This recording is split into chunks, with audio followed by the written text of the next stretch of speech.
कैसी हालत हो गई असगरे बेशीर जैसी कब्र है अब्बास की, असगरे बेशीर जैसी कब्र है अब्बास की, असगरे बेशीर जैसी कब्र है अब्बास की। मर के भी उसने निभाया मुझसे जो वादा किया, मर के भी उसने निभाया मुझसे जो वादा किया, अपने बेटे की वफा पर फक्र है मुझको बड़ा, अब नहीं असगर की माँ से कुछ मुझे शर्मिंदगी, असगरे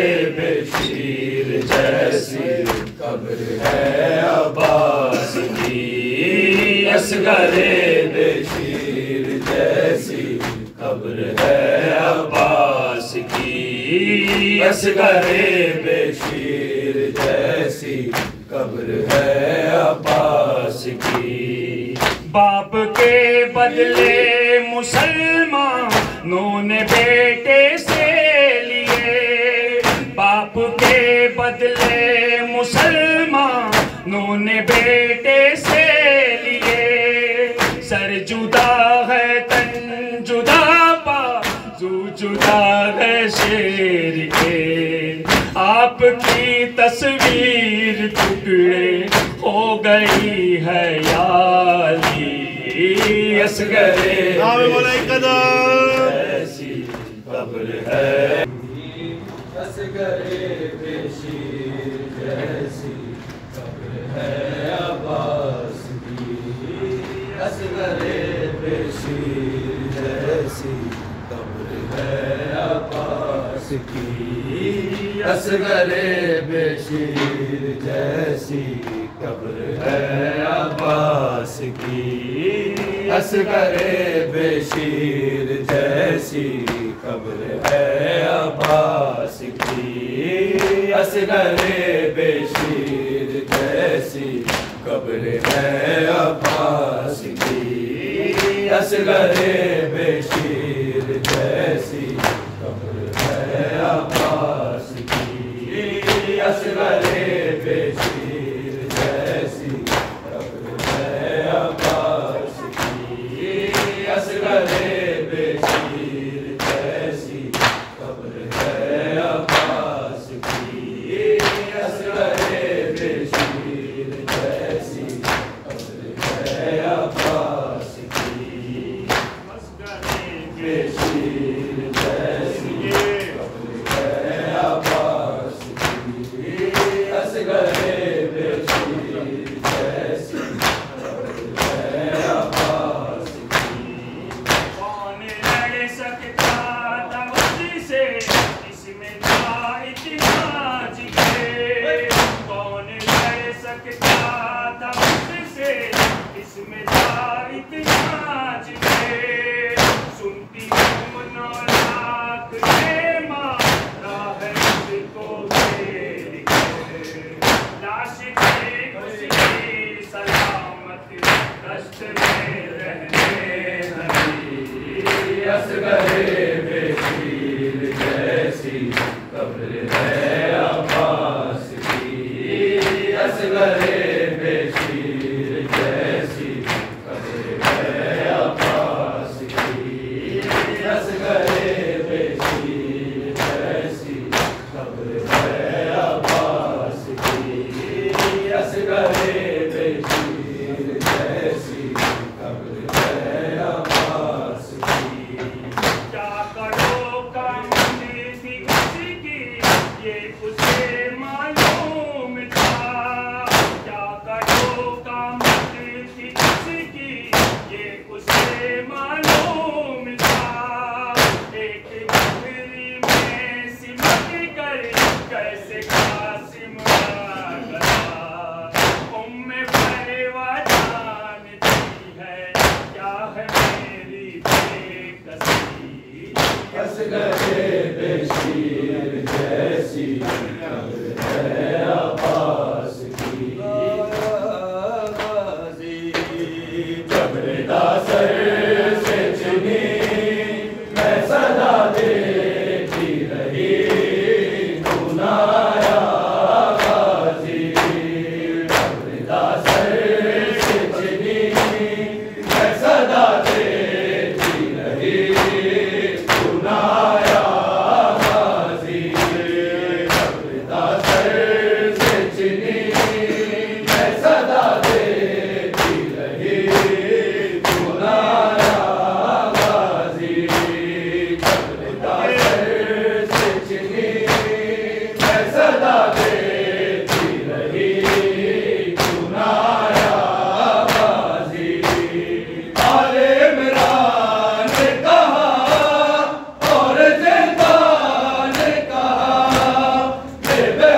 करते थे सिरारे अजी बात पानी की,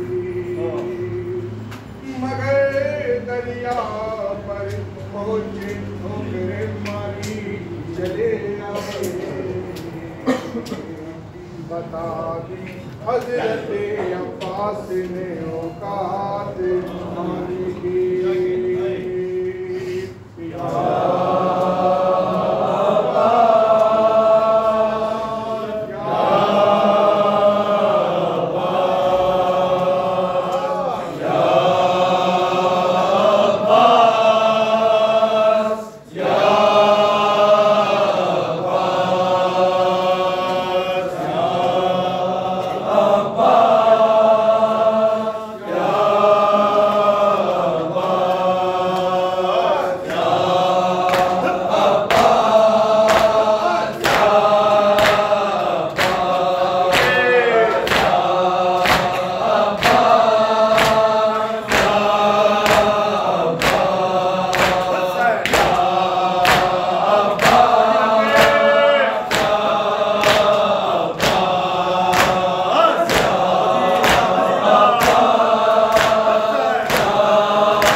अगर न